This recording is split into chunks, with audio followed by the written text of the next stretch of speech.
The new human will have power beyond anything we've ever known. If need be, our food will be light and sound.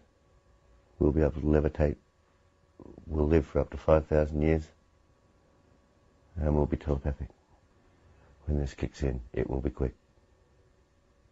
The time is near. It's time for you to join the stars.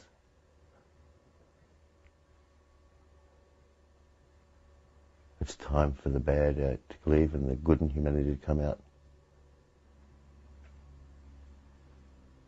It's time to rise. Prometheus Gauntlet here. It's another beautiful day in the park. It's going to rain pretty soon. And I got an itch on my back. Can't get it. Anyway, it's a beautiful day at the park, and I went ahead and I found the bow stick, or the bow for the bow drill. This is not completely straight, but it's got a little curve in it, but so did the one that he picked out, that Dave picked out, so I'm just trying to copy that. And it's pretty old. It may be too rotten for this job, but I'm going to try it. You know, I just need it to work. I don't need it to be perfect. And I'm not going to cut any living trees in here, only the dead ones. I also found another piece right here, which I'm just saving just because I found it and it's straight. I'm learning that, especially in the woods around here, if you find a straight, dead piece of material on the ground, you better whip out your Laplander and grab it, because it's going to be difficult to find it again. Most of the wood around here is what's it called? I forgot the name of the wood. It's like Ferlenia. It's mesquite. A lot of it's mesquite, and it just isn't worth anything except for burning. You can make some things with it, but it's not really good for that. It's not like pine or any of those other good woods. So that's why I know we'll never run out of stuff to burn here. But anyway, I forgot what day number this is. It might be day 5 or 6. I'm behind on my editing. I haven't posted any of these vids yet. I got like 6 or 7 things to edit, so it's going to take a while for me to get this posted.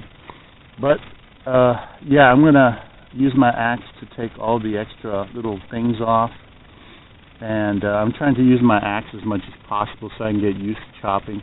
I've been studying how Dave uses his axe to chop excess material, like when he made that Cusca. When he made that Cusca, it dawned on me, hey, yeah, that's what the axe is really designed for, that as well as chopping. And that's what I try to do. It gives me some practice, so I don't, have an accident and hurt myself or something. But anyway, okay, I'm getting back to it. All right, I put about an hour and a half or so into this, and I got all it cleaned up. I got one part partially done. I'm slowly going down. It is long enough to be a good walking stick. I might make it that. It does have some cracks in it, but nothing that I can't use some tar twine or whatever the hell it's called. This hard line over here. I keep forgetting what these things are called, I swear. I have no real definition. Tarred nylon twine, number 42. So I could put this around it, and it's real thick, and it'll help me to store some, because I can wrap some at the end, and I can wrap some at the top, and I could probably use paracord for the top also. So this is a good way to carry extra twine with you. But I just thought I'd show you how much progress I've done. Even with gloves, I get a good indentation because I'm doing this a lot. so I get a good indentation on my thumb there. So if you do any kind of woodcraft, make sure you take some gloves, or it's going to be real bad for you. Especially if you're out there in a survival situation and you've got to process wood and stuff like that.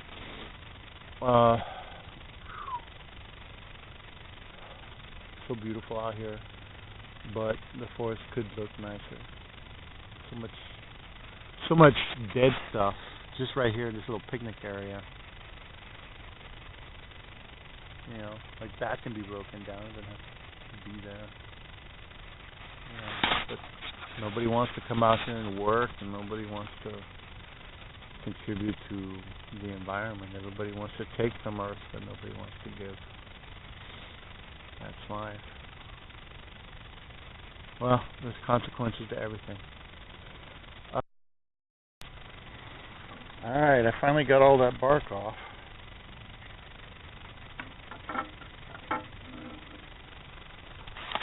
Just to give you an idea of what it looks like. There's my tomahawk. So this is definitely long enough, you know, to completely see. What I'm looking at here is the bend. There's a bend here in the whole piece. It bends right there. So I'm thinking from here to the end would be the good area where you would run the string for the bow, right here. So there'll be a wad here, and there'll be a wad at the tip, or at least there'll be something at the tip to hold it together, because as you can see there's a big ass crack right there. There's cracks in the wood. It's not perfect, but it'll do. I can secure it here, run the string to about here, secure the string here, and over here I'll probably put some paracord or something for the top portion. It'll be a pretty good walking stick, I would think. It's got a lot of these little knots and eyes in it that I had to gouge out, but that just gives it a special charm. Either way, it's pretty good. Well, anyway, I think I'm tired, and I think I'm gonna call it quits and go home and have some vegan chili or veggie chili and relax. And I think that's pretty much it for today. I'm not rushing anything.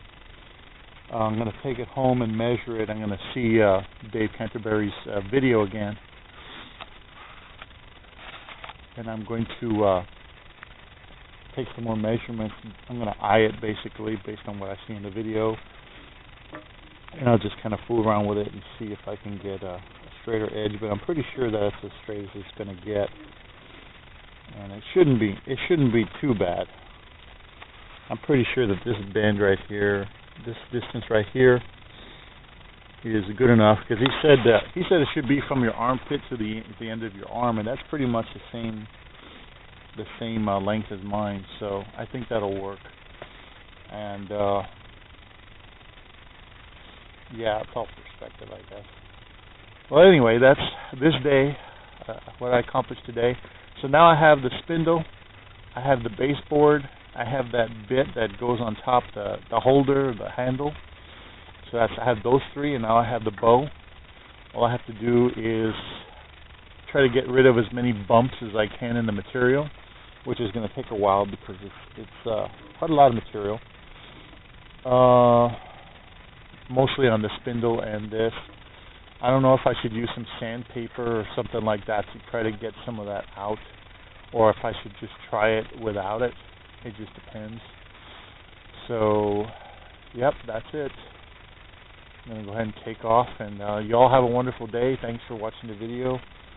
And everybody should practice their own bushcraft or survival, anything, you know, like use your alcohol stove, use something, do something.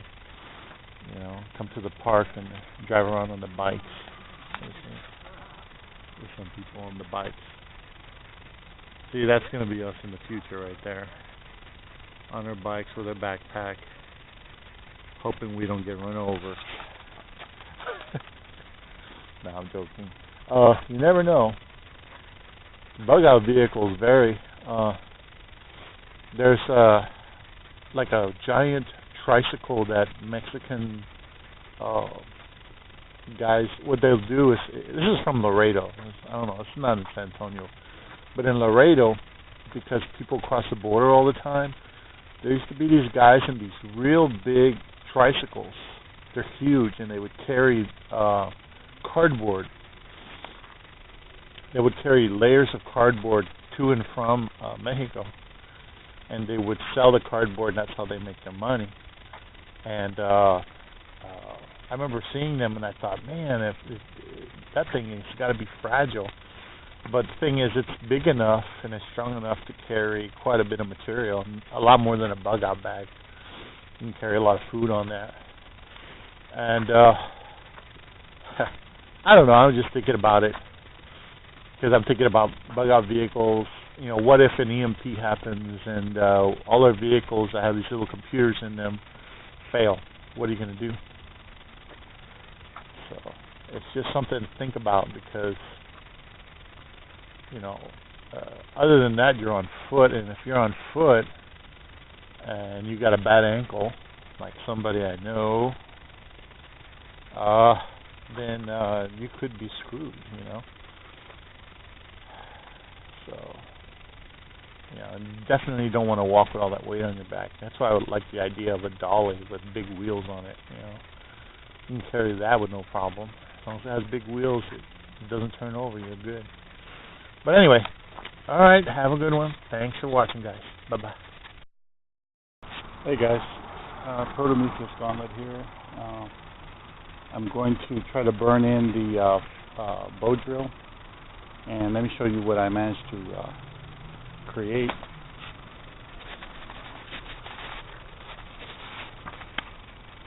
I finished that stick. I put excuse me. Let me sit down. I went ahead and I put one of those rubber things on the end. I put a string through it to use this as a bow drill, but it also makes a good walking stick. And I put a hole at the bottom for the bottom part. Put a hole here. And I sealed it, you know, I used that wood stain, and then I sealed it. Even though the wood is kind of cracked, it is kind of cracked and old. And I have this washer here, it's a washer with a screw there to just kind of wrap the bank line around to keep it in place. That way it's a lot easier. I don't have to be retying a knot every 5 minutes with this thing. So that's what I got there. And of course I put some green paracord. I think this green stuff is military grade paracord. At least that's what it says, but you never know nowadays. Still looks nice. Put like a noose here, and then I put a knot to hold the noose in place. It's just one cord going there through that hole. So all in all, I've got one hole for the bottom rubber thingy, one hole to put a loop for the bottom part of the string, a hole here for the top part of the string, a hole here for the washer to keep it restrained. Here I didn't put a hole for the beginning of the paracord, I just made a kind of loop. And here I put a hole for the ending of the paracord because I don't want this coming out unless I absolutely have to. And of course I wrapped it really tight. This is really, really tight. So it can't support a lot of weight. It does start to bend a little bit. It is kind of old wood, but it still is a good thing. And so here's the bow drill here, or the bow for the bow drill. And what I'm going to do is I'm going to measure it right now and make sure it's good enough. I got all the other parts over there, so that on the floor there, on that blue tarp, so I'm going to try to burn it in. I haven't made a notch yet. He said to burn it in first, and then after it's burnt in, then we go ahead and do the notch. so I'm hoping that I made enough of an indentation to burn it in, and so that, you know, when you start doing it, it doesn't wobble out on you. So let me go ahead and set this up real quick.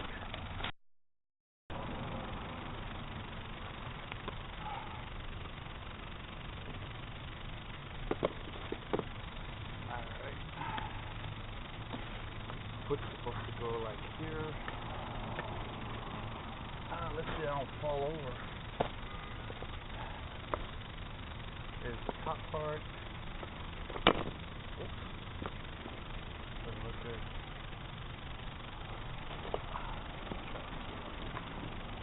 So I have a real bad knee.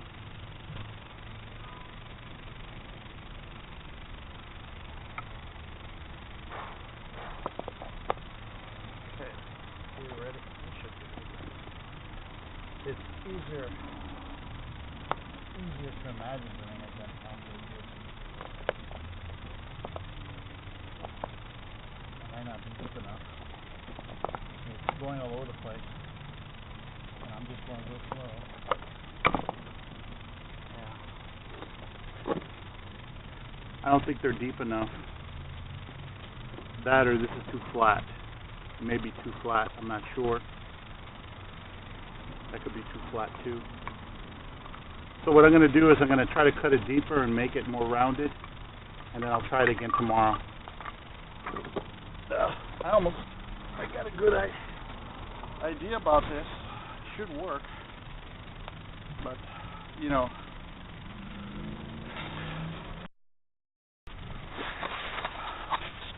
like I was saying, you got to practice and you got to get good at it. So I got the basic building blocks there, but I'm going to make the holes deeper, rounder, try to see if I can get them to fit in there better.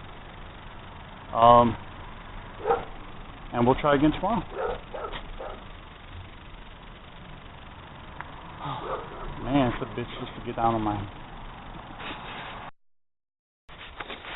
Hey guys, Prometheus Gauntlet here. It's another day in survival.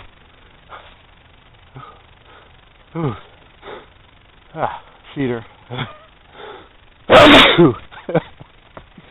Survival practice.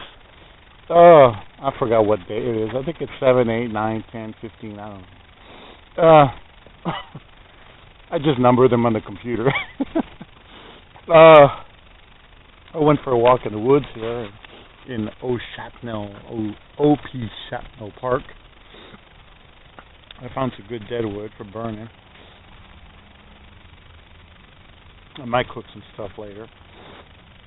This is some shavings from this piece of wood over here. Found a good piece of wood here. I'm going to use it for something. It could be a short cane. Or maybe I'll just have it and make it into something one day. Either way, it's a good piece of wood. It's just there already dead, already on the floor. Anything on the floor, nobody's gonna bitch about.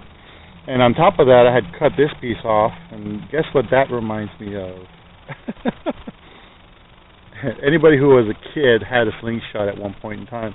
Of course, my original slingshot. My original slingshot was bought from Walmart, I think, when I was a kid. And there's one of those that has a strap for your forearm, so you have good stability with it. And it was metal. It was metal from Walmart. I think it was a Marksman. I don't remember. It's been so many years. Either way, I saw this, and I have some elastic,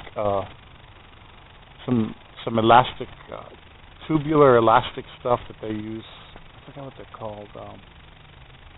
Man, I don't remember what that. Some of that medical tubing.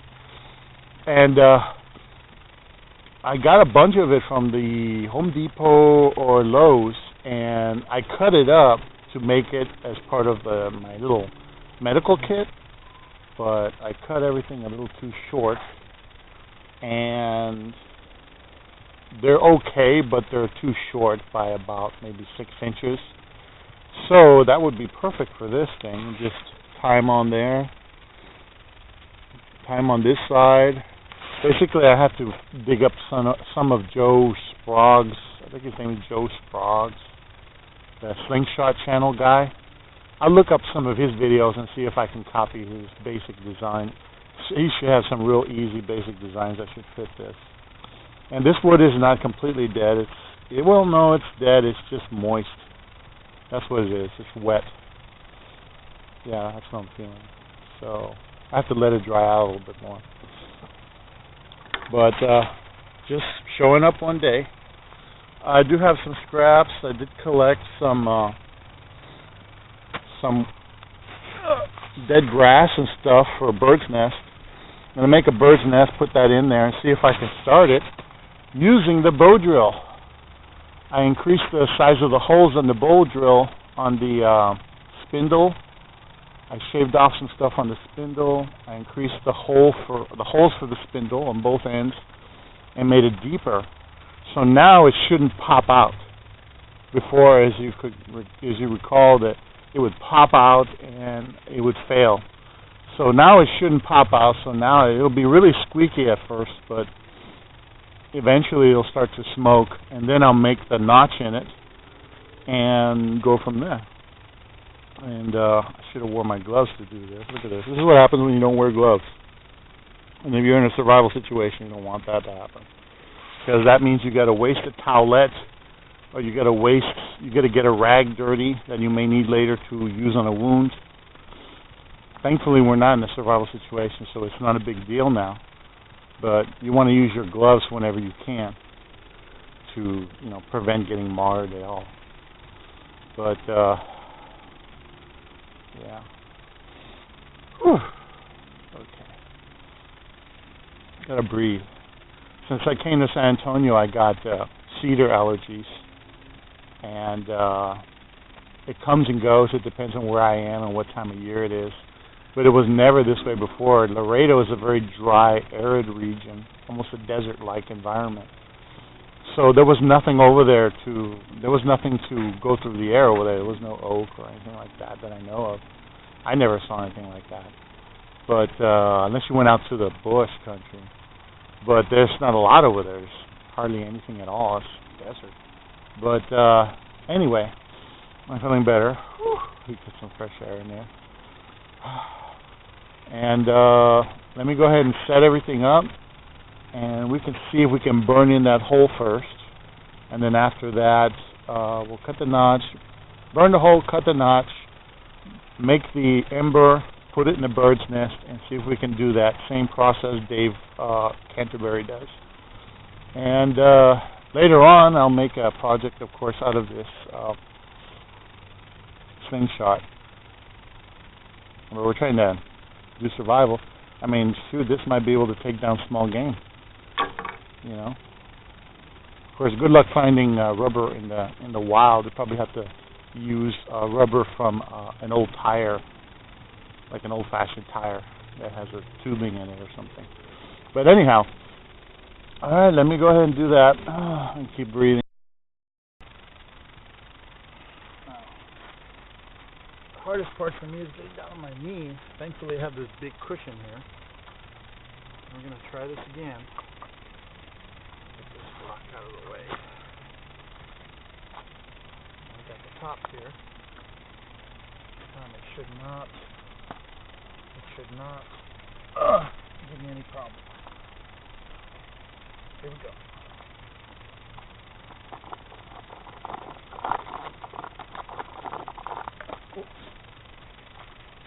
Maybe I'm too weak of a person for this. Let me try it again.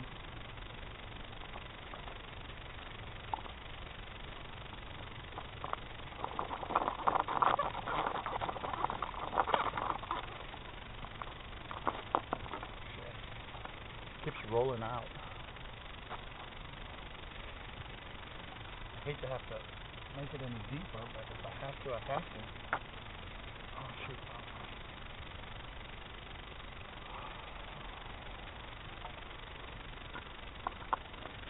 Okay, one more time before I fall over.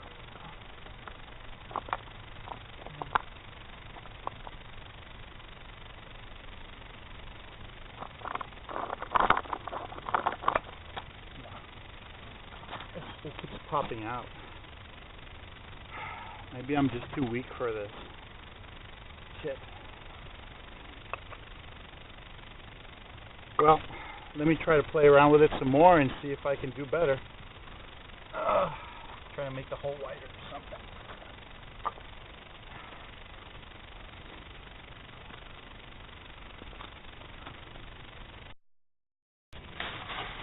Hey guys, Prometheus Gauntlet here.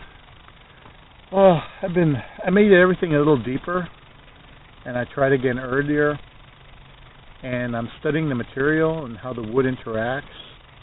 And it does squeak, and it does have a lot of friction around the edges, and that tells me that you have to be very strong to hold that thing in place. You can't be a weak guy. Hold on. Oh boy. Oh, allergies. Anyhow, I thought about it and I said, well, if you're too weak to do something, you have to find a mechanical advantage. So I'm going to keep the same exact things, and I'm going to make some modifications to them. I'm going to go outside the original design, which did not work for me because I just don't have the arm strength to hold it in place and push it at the same time. And if I do, it pops out. Or maybe I'm one of those guys that not only is not strong enough, because I know I'm just not strong enough for that, but maybe I just can't walk and chew bubble gum at the same time, because you got to do two things at once.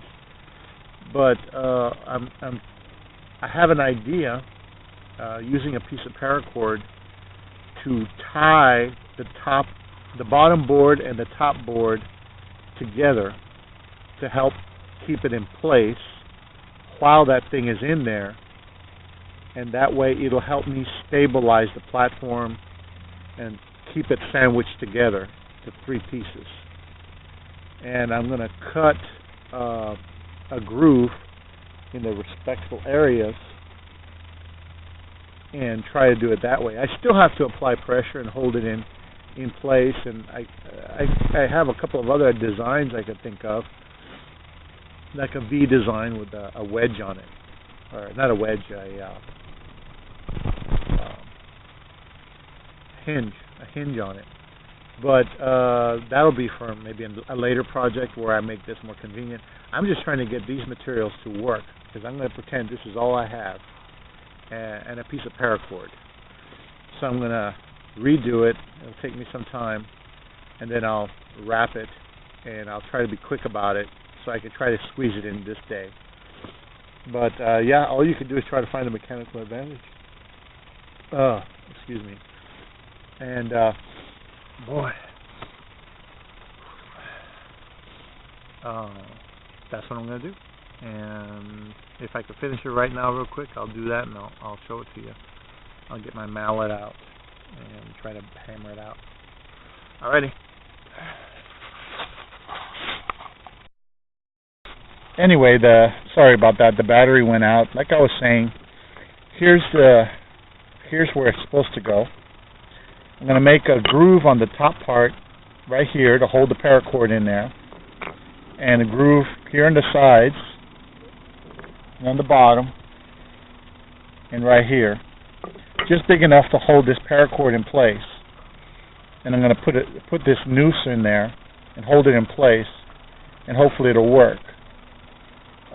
It should give me the stability I need and the strength I need to go ahead and hold it in place for the duration.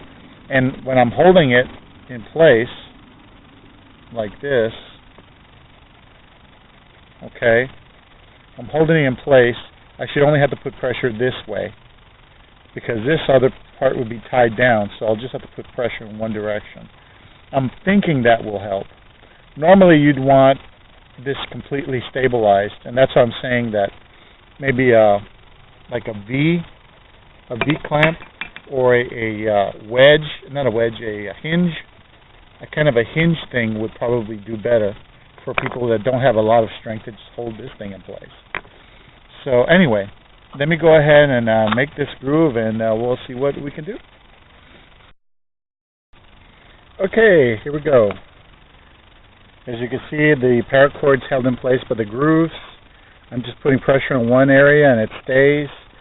The other part will have my foot on it, so it should be a stable platform. After this, I'm going to have to think of something else I could do that might work if this doesn't work. Or maybe put a piece of wood there and just turn it into a hinge or something. I'm not too sure, but we'll see. I'll try this and we'll see how it goes. Oh, this piece of wood that I use as a mallet with all the holes in it still had freaking ants in it, and it was still in the back of my car all this time. Had like 3 ants in it still. Jeez.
And I'm tired.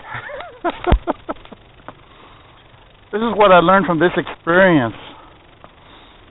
Trying to teach yourself how to do this shit is a bitch.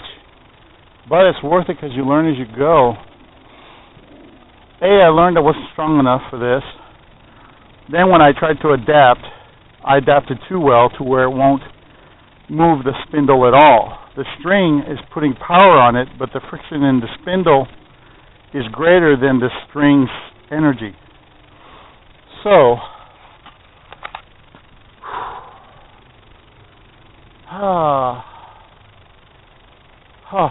it could be that the wood is just not really good for this, or it could be also that it has too much friction because the hole is too small and it's not turning because the hole is too small. So that's entirely possible. I'll try it again later. I'm tired and I want to go home. Thanks for being with me on this outdoor adventure. I'll save my little bird's nest that I made, which is okay. But yeah, the forces to get this thing going, to keep it in place with your foot. I mean, he's a strong man. I could tell he's got a lot of muscle. So he probably doesn't have any problem doing this, as long as he gets it done right. Excuse me. I'm going to see if I can make the hole a little bit wider in the bottom, so that friction in that regards is not stopping it. The one on top doesn't have a lot of friction to it, but I can put something in there to try to make it less friction, and that will maximize the energy of the string onto the spindle. Because the string is trying, but the string is actually rotating around the spindle. That shows you how much friction is in there. And that friction is not going towards the bottom, because if it was going towards the flat of the bottom of the spindle, where we want the fire to start, or the stick to rub, it would be perfectly flat and circular, and it wouldn't be that bad. I'm thinking it's getting stuck in the hole. I made the hole deeper, but I don't think I made it wide enough. I didn't want to make it too wide, because then I didn't want it to pop out again. So I'll go ahead and try that for next time, and continue to try to adapt here. Because that's all you could do, you know, you just keep trying to adapt. This thing works for him. If it works for him, it can work for me. And I just have to keep trying.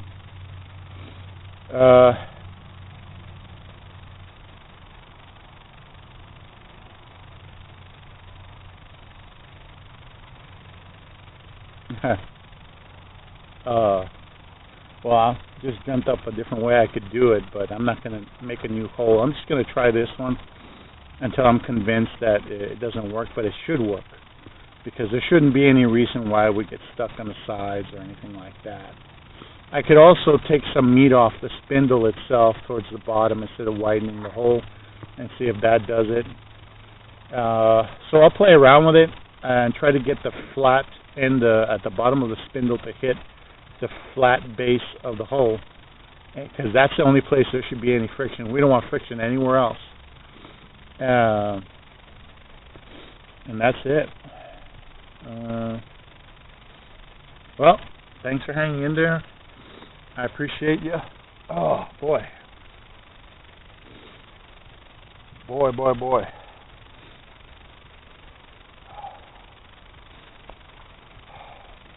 Nature.